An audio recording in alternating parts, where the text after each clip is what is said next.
Welcome back সবাইকে। আজ আমি লাভলি রানারের এপিসোড 12 এক্সপ্লেন করব।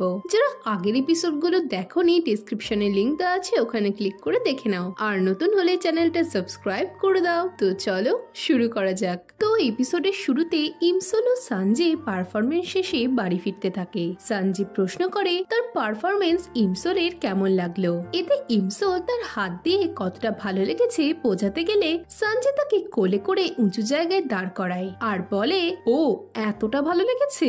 সঞ্জিত বলে ইমসোলের যাওয়ার পর যদি সে 20 বছরের ইমসোলকে এই গানটা শোনায় তবে সে কি তার প্রেমে পড়বে। এই শুনে ইমসোল স্মাইল করে। এরপর সঞ্জিত তাকে সিও কিমের কার্ডটা দিয়ে জানায় সে তাদের সাইন করতে চায়। এই শুনে ইমসোল অনেক খুশি হয়। পরের সিনে আহত কিম ইয়নসু ইমসোলের ফোন হাতে নিয়ে যেতে থাকে। অন্যদিকে ডিটেকটিভ কিমের অ্যাক্সিডেন্টের খবর পেয়ে তেসাং হসপিটালে আসে। সে বাবার রক্তমাখা জামা দেখে কাঁদতে শুরু করে। এই সময় ডিটেকটিভ কিম তাকে কান্নার কারণ জিজ্ঞেস করলে তেসাং কথা ঘোরায়। ডিটেকটিভ কিম বলে, তুমি কি ভেবেছিলে আমি মরে গেছি? এতে তেসাং তাকে না বললে ডিটেকটিভ কিম বলে তার মাথায় 20টা সেলাই লাগলেও সে কখনো মরবে না। তেসাং তার এই অবস্থার কারণ জানতে চাইলে ডিটেকটিভ কিম কিমিয়নসুর পালানোর ব্যাপারটা বলে। এদিকে নিউজটা গেন্ডাক টিভিতে দেখতে থাকলে সঞ্জেও কিমিয়নসুকে দেখে। তার মনে পড়ে তেসাং তাকে বলেছিল তার বাবা কিমিয়নসুর পিছু করছে। অন্যদিকে নিউজটা পেয়ে ইমসোল পুরো শকড হয়ে যায়। পরদিন সে ডিটেকটিভ কিমকে সেই জায়গায় নিয়ে যায় যেখানে 10ই মে তার অ্যাক্সিডেন্ট হওয়ার কথা। সে ডিটেকটিভ কিমকে সেদিন এখানকার আশেপাশের বিল্ডিং এ লুকিয়ে থাকতে বলে জানায় কিমিয়নসু সেদিন তার উপর অ্যাটাক করবে। ইমসোল নিজেকে চারা বানাতে চাইছে দেখে ডিটেকটিভ কিম বলে এতে তার বিপদ হতে পারে, কিন্তু ইমসোল তার কোনো কথা শোনে না। এদিকে এসব কথা সঞ্জি আড়াল থেকে শুনে ফেলে। সে ভাবতে থাকে 10ই মে কি হতে পারে। ইমসোলের বলা কথাগুলো মনে করতে করতে সে ভাবতে থাকে ইমসোল কেন তাকে কিছু বলছে না, কেন সে একা সব কনসিকুয়েন্স গুলো ভোগ করতে চাইছে।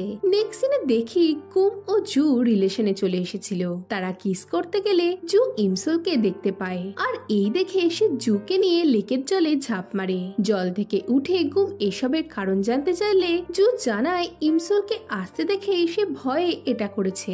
এই শুনে গুম রিলিফ পেয়ে জুকে তার প্রিন্সেস বলে। নেক্সট সিনে সঞ্জি ও ইমসোল বাড়ি ফেরে। বাড়িতে মা ঠাকুমা নেই দেখে ইমসোল অবাক হয়। এদিকে সঞ্জে ইমসোলের বাড়ির দরজা জানলাগুলো মজবুত কিনা চেক করতে থাকে। সে ইমসোলকে জানলা ভালো করে লাগিয়ে ঘুমোতে বলে আর ঘুমানোর সময় বালিশের পাশে স্টান গান রাখতে বলে। তাকে এসব করতে দেখে ইমসোল অবাক হলে সঞ্জে বলে তার ভয় হয় যদি কেউ তার সুন্দরী গার্লফ্রেন্ডকে নিয়ে যায়। এই শুনে ইমসোল খুশি হয়। তখনই কাঁচ ভাঙার আওয়াজ পেয়ে দুজনেই ভয় পেয়ে যায়। এদিকে দেখা যায় বাড়িতে কেউ না থাকার জন্য গুম জুকে বাড়ি এনেছিল। এখন হঠাৎ করে ইমসোল চলে আসায় তারা বুঝতে পারে না এবার কি করবে। এদিকে সঞ্জে ও ইমসোল লাঠি নিয়ে চারিদিকে দেখতে থাকে। ডাইনিং এ ভাঙা কাঁচ ও গুমের রুমের দরজা ভেজানো দেখে তারা শিওর হয় যে বাড়িতে কেউ আছে। তাই তারা রুমে ঢুকলে গুম জুকে নিয়ে ব্যালকনিতে লুকিয়ে পড়ে। এভাবেই তারা সবাই পুরো বাড়িতে লুকোচুরি করতে করতে গুম একসময় আলমারিতে লুকিয়ে পড়ে। এদিকে আওয়াজ পেয়ে সঞ্জে ও ইমসোলও সেখানে চলে আসে। সঞ্জে বিপদ বুঝে ইমসোলকে পুলিশে ফোন করতে বলে আলমারিটা খুলতে চায়। এদিকে ভেতর থেকে গুম দরজা টেনে থাকলে আলমারিটা চট করে খোলে না। তাই সঞ্জে জোর করে দরজাটা খুলতে গেলে ভেতর থেকে গুম বেরিয়ে আসে আর ইমসোল ভুল করে তাকে শক মেরে বসে। এতে গুম অজ্ঞান হয়ে গেলে আলমারি থেকে জু বেরিয়ে এসে তাকে দেখে কাঁদতে শুরু করে। এদিকে তাদের দেখে ইমসোল হাঁ হয়ে যায়। নেক্সট সিনে 4 জন বসে থাকে। ইমসোল রেগে গেলে সঞ্জে তাকে হা করতে থাকে। ইমসোল জানতে চায় গুম কেন তার বেস্ট ফ্রেন্ডকে পটিয়েছে। এতে জু বলে সে আগে থেকে গুমকে লাইক করে। এই শুনে ইমসোল চিৎকার করে জানতে চায় জু কেন তার জামা কাপড় পরে আছে। জু জানায় তারা ভিজে যাওয়ায় চেঞ্জ করতে এসেছিল। এই সময় গুম বলতে শুরু করে যে ইমসোল আর সঞ্জে ফাঁকা বাড়িতে কি করছিল। সঞ্জে ইমসোলের বই রাখতে এসেছিল বললে গুম তাকে বিশ্বাস করে না। না আর বলে হয়তো সে ব্যাগে করে আবারও কিছু এনেছে। এরপর গুম তাদের ব্যাপারটা সেটেল করে নিতে বলে। সে বলে সে ইমসোল ও সানজেকে ডেট করার পারমিশন দিচ্ছে, তার বদলে গুম ও জুর রিলেশনটাও তাদের অ্যাকসেপ্ট করতে হবে। সানজে জানায় তাদের গুমের পারমিশনের দরকার নেই, তারা কখনোই ব্রেকআপ করবে না। এই শুনে গুম সানজের উপর চেঁচালে ইমসোল রেগে গুমকে কথা শোনায়। এতে জু ইমসোলকে বলে গুম তার দাদা হয়, তাই তার এভাবে কথা বলা উচিত না। এই শুনে ইমসোল আরো রেগে যায় আর গুম বলতে থাকে তার প্রিন্সেস জু ছাড়া আর কেউ তার কথা ভাবে না। তাদেরকে এসব করতে দেখে ইমসোল আরো রেগে গেলে সানজি তাকে আটকে রাখে। নেক্সট সিনে ইমসোল জুয়ের উপর রেগে থাকলে সানজি তাদের আটকাতে বলে। এতে ইমসোলের মনে পড়ে ফিউচারে জু ও গুমের একটা সুন্দর হ্যাপি পরিবার হবে, তাই সে বলে গুম ও জু একে অপরের জন্যই তৈরি হয়েছে। এরপর ইমসোল সানজিকে কন্ট্রাক্ট সাইন করার বিষয়ে জানতে চাইলে সানজি জানায় তার সাথে বেকের অনেক দিন কথা হয়নি। ইমসোল এতে বেকের জন্য চিন্তিত হলে সানজি মনে মনে বলে এটা বেকের জন্য চিন্তা করার সময় নয়। সে ইমসোলকে 10 মেয়ের ব্যাপারে কিছু বলতে চায় কিন্তু বলতে পারে না। পরদিন তারা বেকের বাড়িতে গেলে সেখানে তেসাংকে দেখে অবাক হয়। তেসাং জানায় বেক চলে গেছে, তাই তার বাড়িতে এখন সে ভাড়া থাকে।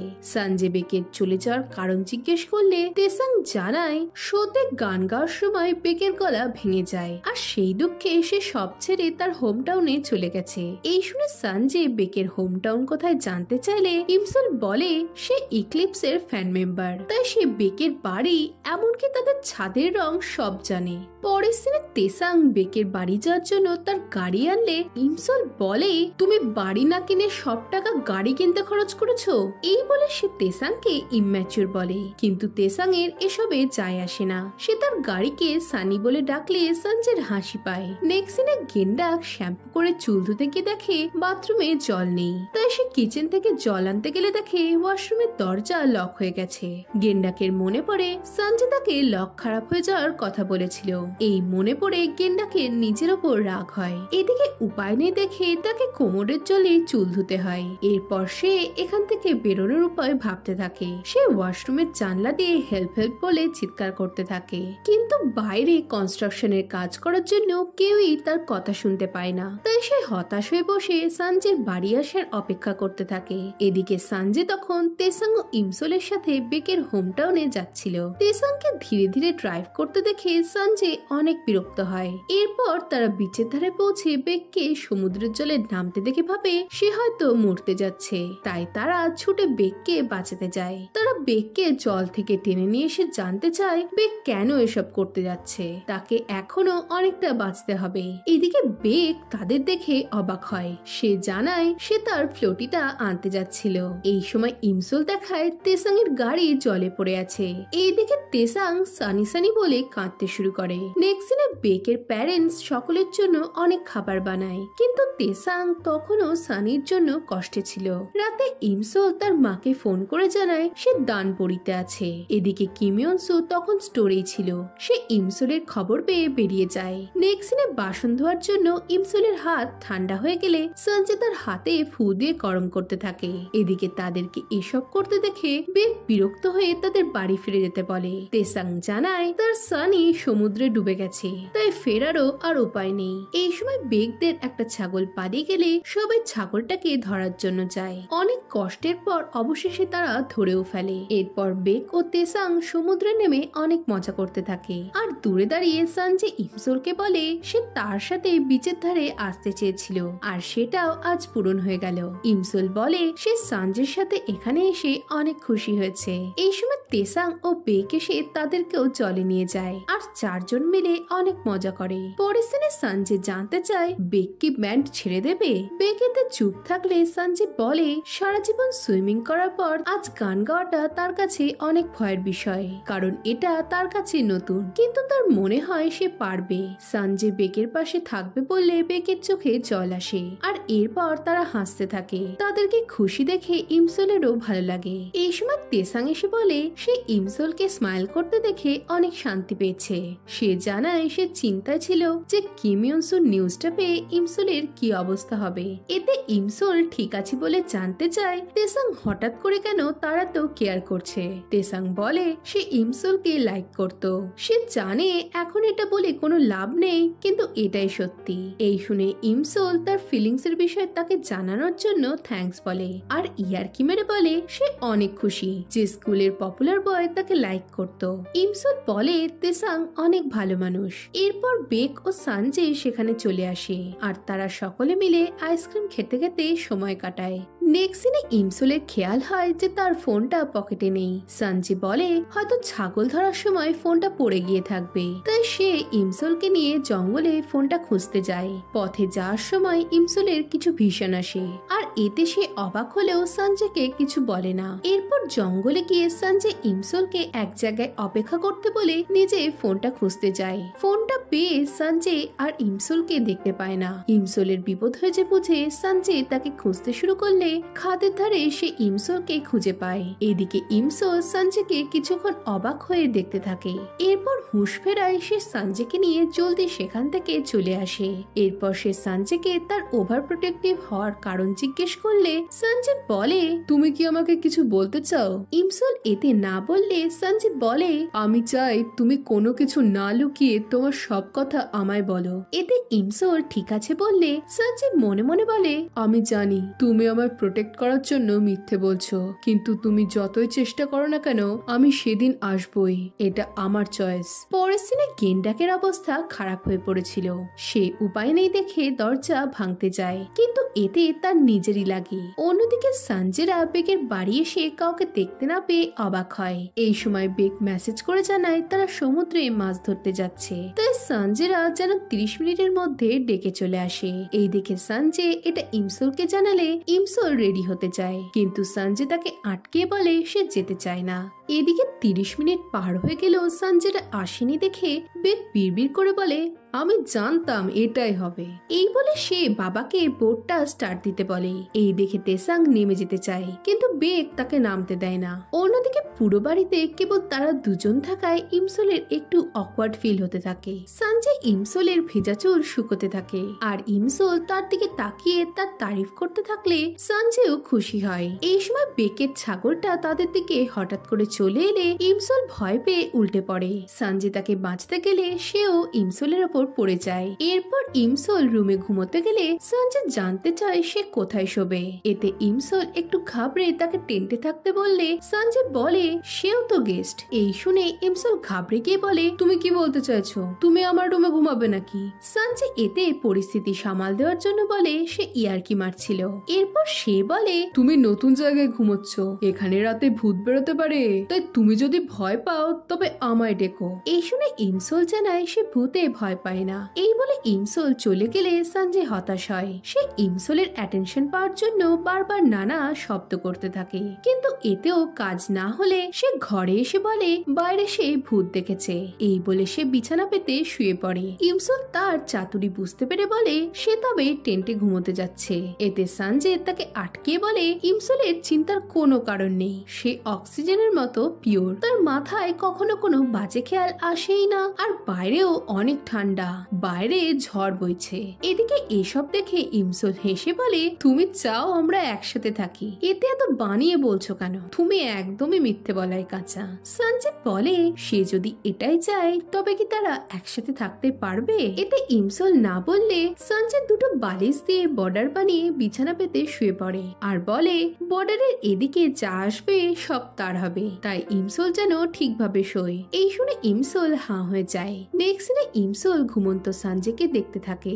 সে সঞ্জয়ের গালে হাত রাখলে সঞ্জয় বলে তুমি লাইন ক্রস করেছো, তাই তোমার হাত এখন আমার। এই শুনে ইমসোল ঘাবড়ে যায়। সে বলে তুমি আমার হাত রাখবে কি করে, এটা তো আর কাটতে পারবে না। এতে সঞ্জয় বালিশ সরিয়ে ইমসোলকে তার কাছে টেনে নিয়ে বলে এখন তুমি পুরোটাই আমার। এই বলে সে ইমসোলকে জড়িয়ে ধরে শুয়ে পড়ে আর ইমসোলও এতে খুশি হয়। এরপর সঞ্জয় জানতে চায় ইমসোল আর কতদিনের জন্য আছে।